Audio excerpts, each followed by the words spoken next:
မင်္ဂလာပါကိုကြီး မင်္ဂလာပါကိုဆိုပြီခင်ဗျ ရွှင်ကျော်အိဆာတရားမေဒီစေကိုင်းတော်မြတ်ကြီးရဲ့ဆရာအသီးသီးထံမှာပညာယူထားကြတဲ့ပညာညီကောင်မောင်တော်များကိုတချင်းလေးတစ်ပုဒ်နဲ့သတိပေးလိုက်ရှင်တယ်ဗျာ ကိုဆိုပြီကဘာများသတိပေးကြတာလုံးဗျာ ကျွန်တော်သတိပေးနေတာကတော့မကောင်းတဲ့မိစ္ဆာတို့ရဲ့စက်ကြိုးရန်တရားတွေဟာနေရာဒေသအသီးသီးမှာပြန့်လည်နေတတ်တယ်ဗျ မှန်တော်ပေါ့ကိုဆိုပြီ ထို့တဲ့ကြောင့်ပညာညီကောင်မောင်တော်များနဲ့ဆရာဆရာမများဘယ်ကိုပဲသွားဘယ်ကိုပဲလာမမိတ်မလျော့မပေါ့မဆပဲနဲ့ဆက်ဖြတ်ဖို့လိုရတယ်ဗျာ မှန်တော်ပေါ့ဗျာ ထို့တဲ့ကြောင့်တေးဆရာမင်းမှုထူအောင်ရေးဆက်ပြီးကုန်းပေးထားတဲ့ဆက်ဖြတ်ပါဆိုတဲ့တချင်းလေးတစ်ပုဒ်နဲ့ဒီလိုလေးသတိပေးလိုက်ရှင်တယ်ဗျာ ကြားပါရစေခင်ဗျာ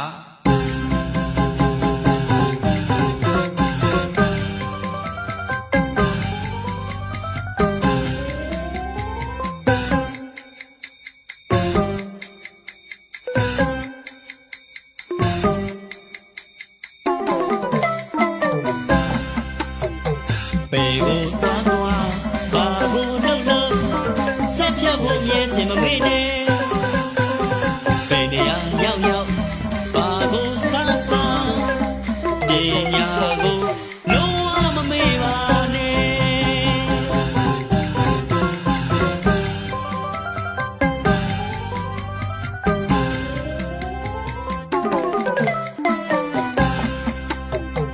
ဘာသာရေးလေ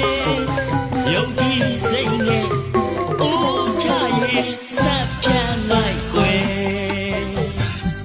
အယောင်နဲ့အဝဲကုန်ပစ္စည်းများတေချာအောင်ဆက်ဖြတ်ပါကွယ်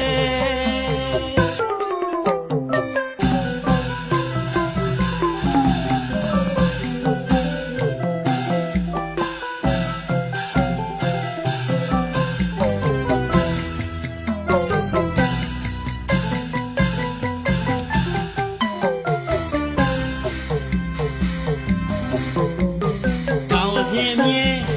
စိတ်အစင်ဆွဲမမေ့သေး